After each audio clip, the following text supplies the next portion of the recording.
Hey, well, this is Zacchaeus with another live word of the day. God bless, and thanks for tuning in.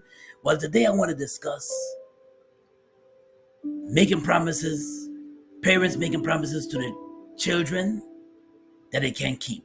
You're making promises that you can't keep to your children.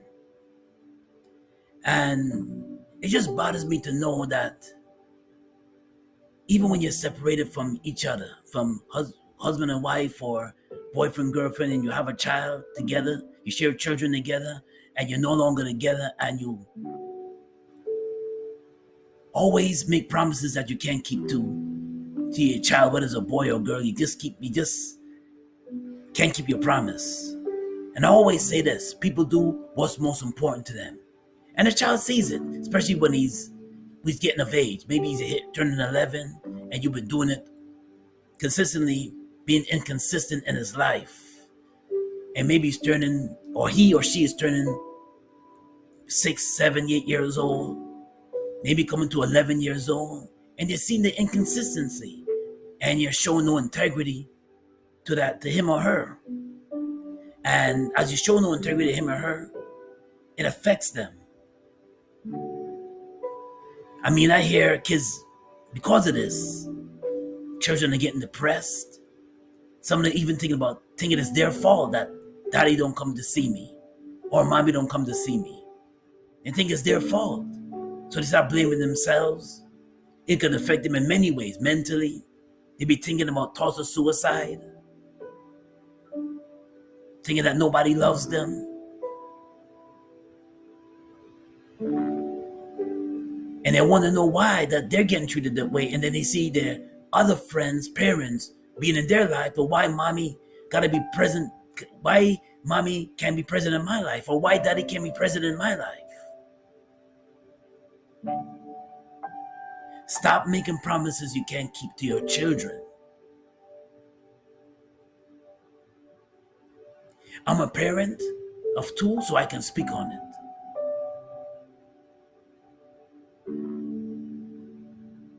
And I hear stories all the time.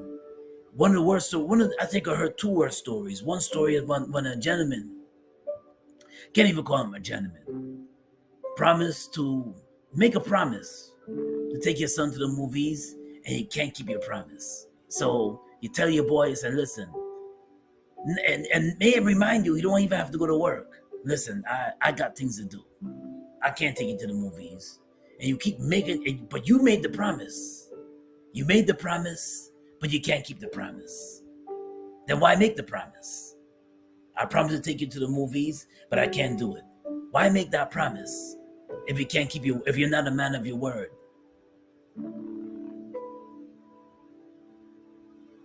If you're not a man of your word, why make a promise that you can't keep? Or if you're not a woman of your word, why make a promise that you can't keep?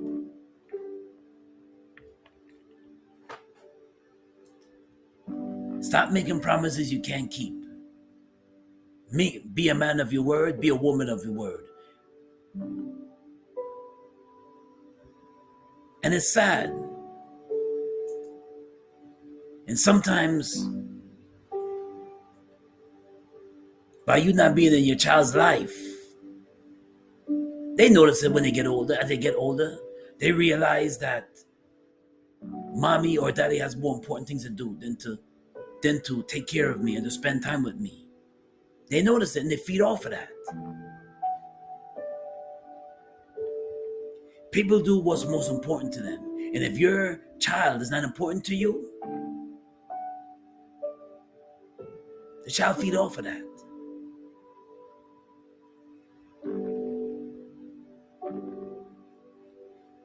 Be a man of your word today. And if your child is young, and you're no longer with the mother, try to make an effort to be in your child's life.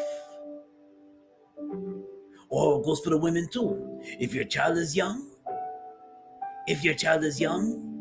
you have a moment to be in that child's life before they get older and they realize that, well, my parents don't care about me. So I'm gonna hang out in the streets, wild out in school, get kicked out of school, Maybe just to maybe just to get your attention. They do all these things. Why? Because you're a person that chose other ventures in your life more than your child's life. You're telling your child that you're no longer important to me. You're not the most important thing to me. You're not the most important person to be with. Excuse me. Be a woman of your word today. Be a man of your word. Stop making promises you can't keep to your child. They don't ask to be here. They don't have to. You're the one that decided for them to be here. God bless you with a child. There's parents out there that wish they had a child. There's parents out there that couples that out there that they can only adopt. They only pray and wish that they can have their own child, and they can't do it. For some medical reason, they can't do it, but they just wish they had a child. But here are you, blessed to have a child, and you can't even take care of that child. Now, there's parents too that are present in their child's life, but they're not emotionally there. I may provide for you. You may provide for that child, but you're not emotionally there. You don't connect with them. There's no connection. You don't pray with them. You don't play with them. You're not emotionally there in your child's life because you may be busy, but you're always at work. So you choose work first. The Bible says there's a time and place for everything. There's a time to relax, spend time with your family, and there's a time to work.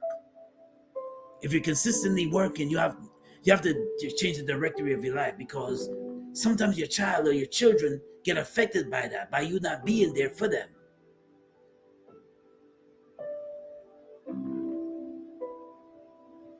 Like I heard a story recently about a boy and a boy single. They only have one child, and they mean to tell me the mother said, "Oh, I'm too busy. I'm busy with my career. I want to blow up as a reality artist."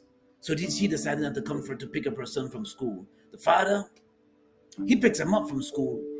He physically picked him up from school. Okay, he picked him up from school. Then made a promise to take him to the movies, and decided, I'm not going to take him to the movies. Then why you make the promise? Or a father that decided that him and the woman no longer together. Him and his baby mother no longer together. He decided to say, okay, promise the son that I'm going to do the school project with you. I'm going to do the school project with you. All of a sudden now, no call, no show. Then why you make the promise to the boy that you're going to do the school project with him if you're going to do a no call, no show? People do what's most important to them. And obviously, your son is not more important, is not an important person in your life. So you choose somebody else or something to be more important than in their life, in your life, more than him. Let's be a person of our word. Let's show integrity for your children. Show integrity to others. Be a person of your word. What a live word today is coming out of Matthew chapter 5, verses 37. Let what you say be simply yes or no. Anything more than this comes from evil. But this is Zacchaeus coming with another live word of the day. God bless and be safe out there. Peace and blessings.